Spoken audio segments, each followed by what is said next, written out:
مدینہ منورہ کی ایک سرد رات تھی، ایسی ٹھنڈ، جنہوں نے مدینہ پاک کی ٹھنڈ دیکھی وہ جانتے ہیں کہ کتابوں میں لکھا کہ انسان تو انسان، جانور اور پرند بھی اپنے گھروں سے نہ نکلے، ایسی ٹھنڈی رات تھی۔ اس میں عجیب اور سخت سردی کی رات میں ایک آقا اور ایک غلام مدینے کی گلیوں میں دورہ کر رہے تھے اور مسلمانوں کی اس مدینہ منورہ میں رہنے والوں کی حالات کو دیکھنے کے لیے گویا دورہ کر رہے تھے۔ اب نہ آقا نہ غلام، دونوں کے لباس میں کوئی فرق خاص نہیں تھا، دونوں کے انداز میں بھی کوئی فرق نہیں تھا۔ اب جب مدینہ منورہ کے قریب پہنچے، مدینہ منورہ سے تھوڑا سا باہر نکلے، سراؤنڈنگ میں نکلے، تو دونوں اچانک رک گئے۔ دونوں کے رکنے کی وجہ یہ تھی کہ ایک خیمہ تھا جس میں آگ جل رہی تھی۔ آقا نے اپنے خادم کی طرف دیکھ کر کہا اسلم، خادم کا نام اسلم تھا، اس سخت سردی کی رات میں یہ کون ہو سکتا ہے؟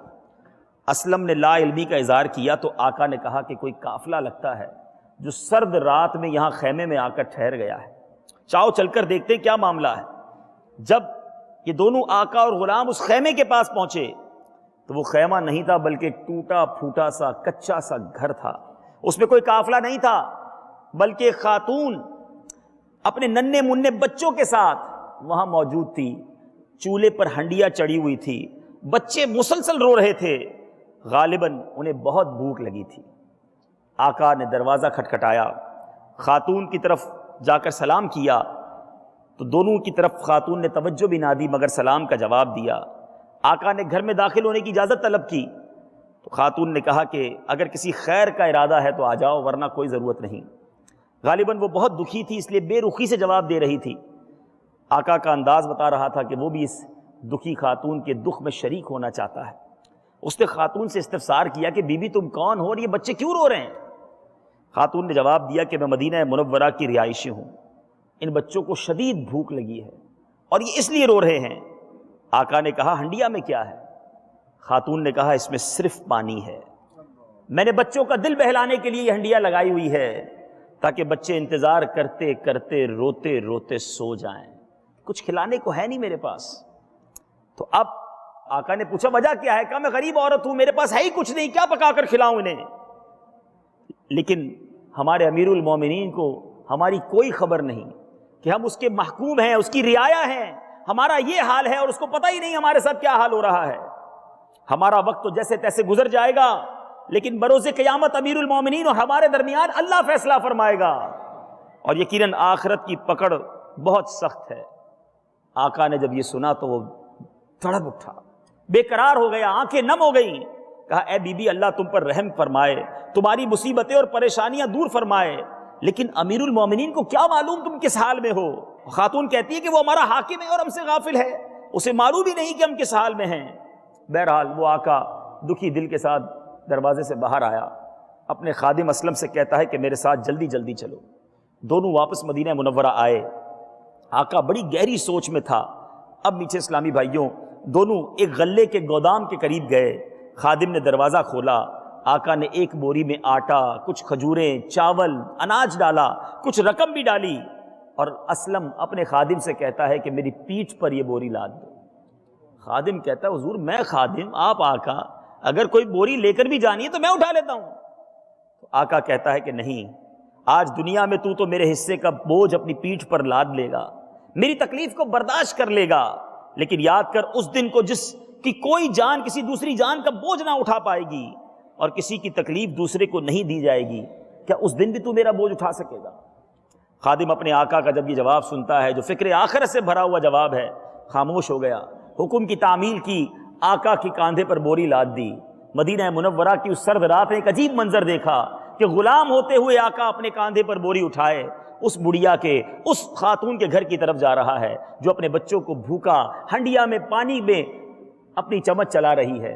یہ آقا وہاں پہنچتا ہے، اس کے بعد اس آقا نے اس غلے کی بوری سے آٹا نکالا، اس پر نمک ڈالا اور حریرہ یعنی آٹے سے بنانے والا کھانا بنایا۔ آقا ہنڈیا کے نیچے آگ پھونکنے لگا، یہاں تک کہ دھواں اس کی داڑھی کے درمیان سے نکل رہا تھا۔ وہ پھونک بھی مارتا جا رہا، آگ بھی جلاتا رہا، ہنڈیا میں کھانا بھی پکاتا رہا۔ بالآخر کھانا پک کر تیار ہو گیا۔ آقا نے چولہے کو ہنڈیا سے نیچے اتارا اور کوئی بڑا اور کھلا برتن منگوایا تاکہ کھانا اس میں ٹھنڈا ہو جائے، برتن میں وہ کھانا نکالتا ہے۔ اب اس آقا نے تمام بچوں کو جو رو رہے تھے قریب بلایا، اپنے ہاتھ سے نوالے بنا بنا کر ان بچوں کو کھلایا۔ بچوں کا جب پیٹ بھر گیا تو اب بچوں کی دل جوئی کے لیے وہ آقا جو ہے بچوں کے ساتھ کھیلنے لگتا ہے۔ بچے اور خوش ہو گئے اور کھیلتے کھیلتے سو گئے۔ بالآخر آقا نے اس دکھیاری خاتون کے پاس، بچے جب سو گئے تو اب آقا بھی اس طرح زمین پر بیٹھ کر سانس لینے لگا کہ جیسے اب اس کے دل سے کوئی بڑا بوجھ اتر گیا ہو۔ وہ خاتون اس کی طرف متوجہ ہوئی، کہتی تم بڑے شفیق ہو، بڑے رحم دل ہو، تمہیں امیر المومنین ہونا چاہیے، تمہارے جیسا شخص ہمارا آقا ہونا چاہیے، لیکن ہمارے امیر المومنین کو تو پتہ ہی نہیں۔ وہ آقا کہتا ہے اے خاتون، میں امیر المومنین بننے کے قابل تو نہیں ہوں، ہاں لیکن آپ جب امیر المومنین کے دربار میں آئیں گی تو مجھے وہاں ضرور دیکھ پائیں گی۔ یہ کہہ کر وہ آقا اپنے غلام اسلم کے ساتھ چلتا ہے اور کہتا ہے اسلم آج دل سے بوجھ اتر گیا، تو بڑا غم تھا کہ ایک ایسی غریب عورت جس کے بچے بھوکے آج سو جاتے، آج اللہ نے مجھ سے یہ خدمت لے لی۔ میٹھے میٹھے اسلامی بھائیوں، اب اس نے اپنے خادم سے کیا کہا، اے اسلم بھوک نے ننھے بچوں کو جگا رکھا تھا، بھوک ہی انہیں مسلسل رلا رہی تھی، جب میں نے ان کی یہ حالت دیکھی تو مجھے اپنے بچے یاد آ گئے اور میں نے دل میں تہیہ کر لیا جب تک ان بچوں کی بھوک کو شکم سیری، رونے کو ہنسنے اور ان کے غم کو خوشی اور مسرت میں تبدیل نہ کر لوں، جب تک چین سے نہ بیٹھوں گا نہ ہی واپس اپنے گھر جاؤں گا۔ اس کے بعد آقا اور غلام اپنے گھر کی طرف مدینہ منورہ کی گلیوں میں واپس جاتے ہیں۔ سرد رات میں مدینہ کی گلیوں میں گھومنے والا آقا کون تھا؟ غریبوں کی مدد کرنے کے لیے اپنی پیٹھ پر اناج کی بوری لاد کر لے جانے والا آقا کون تھا؟ ایک غریب بڑھیا کے لیے اپنے ہاتھ سے آٹا گوندھ کر کھانا پکانے والا آقا کون تھا؟ ان بچوں کے ساتھ بچہ بن کر کھیل کر ان غریب بچوں کے چہرے پر مسکراہٹ لانے والا آقا کون تھا؟